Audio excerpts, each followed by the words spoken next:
Сот системасын реформалоо үчүн саясий эрк бар. Тармак соңку жылдары керектүү материалдык техникалык ресурстар менен жетиштүү камсыздалууда. Ал үчүн каржылоо дагы жогору. Былтыр 2 миллиард 154 миллион сом каралып, тармактын бюджети 35%га көбөйгөн. Ага карабастан соттук укуктук реформаны жүргүзүү абийир оңолмоюнча кыйынга турарын өлкө башчы Сооронбай Жээнбеков белгилеп келет. Айта кетсек, бүгүн сот тутумундагы кызматкерлердин кесиптик майрамы. Теманы кабарчыбыз Салабат Эркетаева улантат.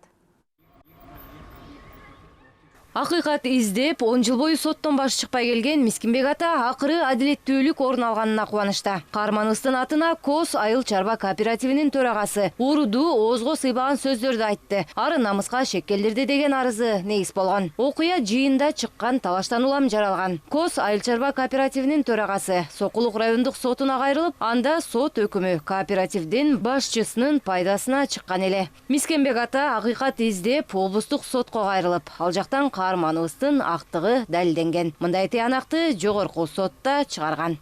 Областтык сотто да аргумент жана факт далилдүү немелер менен эметип турду да, жана мага жактоочуну берген Ибраимова Айсулуу деп. Ошого ыраазычылыгымды билдирем. Чүй областтык сотуна, жогорку сотко ыраазычылыгымды билдирем жана соттук коллегиясыначы.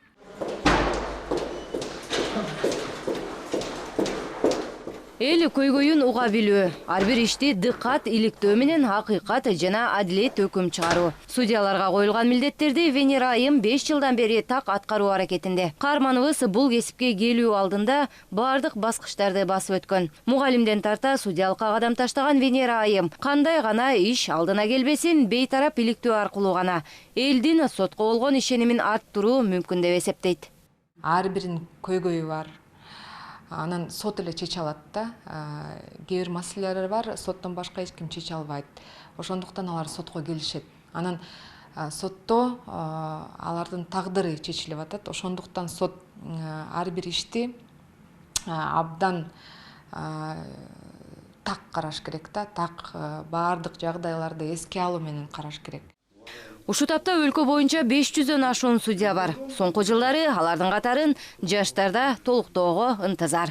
Сот тутумда иштегенде адам, биз аппарат кызматкерлери өзүбүзгө аябай турмуштук тажрыйбаларды көп алабыз.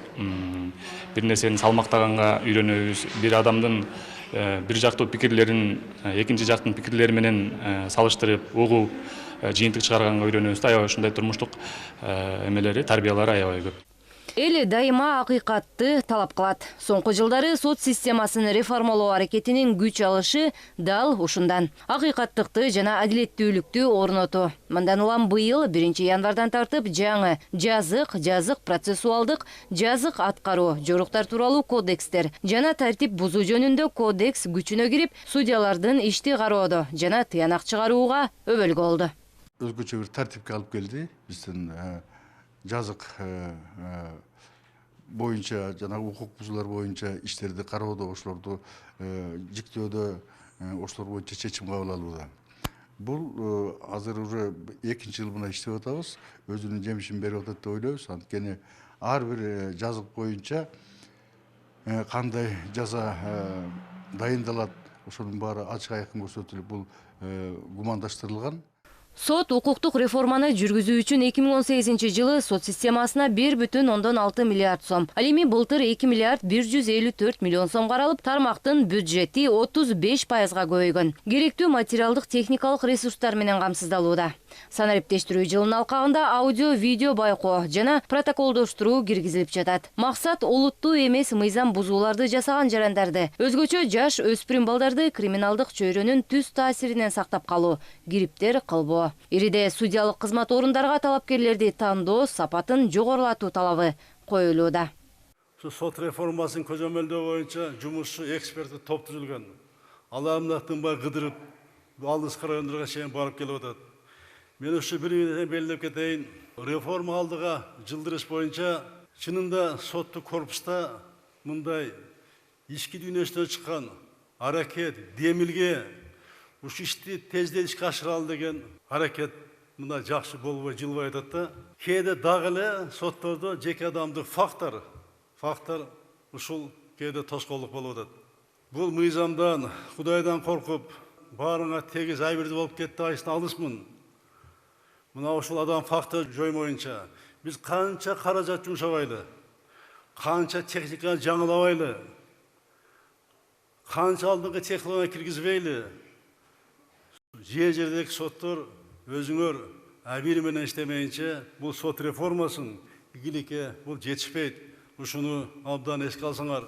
Президент Сооронбай Жээнбековдун абийир орномоюнча аталган тармак тазаланбайт деген сөзү жүйөлүү. Адилет судьялар аз эмес, а бирок баары эле тегиз акыйкат иштеп кетти деп айтуу кыйын. Дал ушул фактору жоюлмайынча сот тармагын илгерилетүү аракети ишке ашпары бышыктыгын президент Сооронбай Жээнбеков белгилеп келет. Судьянын дили, дүйнөсү тазалмайын, сот системасы тазаланбайт. Коом өнүкпөйт. Айта кетсек, соңку 3 жыл аралыгында тартип комиссиясы 190 судьяны тартип жоопкерчилигине тартуу жөнүндө чечим кабыл алган.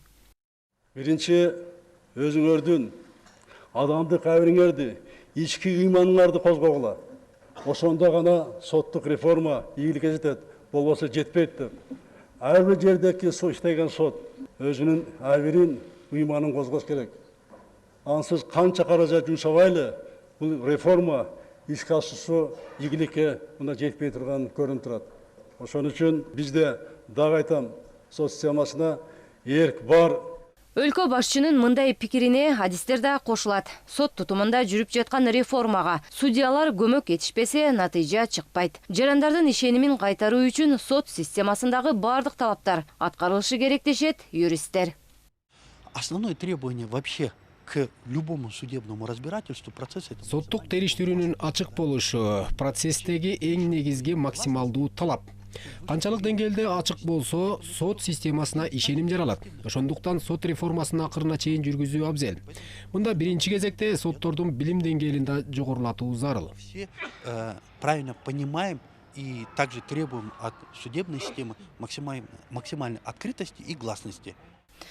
Деген менен сот тармагын реформалоо мындан ары улана берет. Максат тутумда акыйкаттуулукту жана адилеттүүлүктү орнотуу менен элдин ишенимине арзуу. Учурда өлкөдө карапайым калктын көйгөйүн чечип, таза иш алып барган Фемида өкүлдөрү жок эмес. Тармак бүгүн кесиптик майрамын белгилешүүдө. Өлкөдө сот системасынын майрамы 2005 жылдан бери белгиленип келүүдө.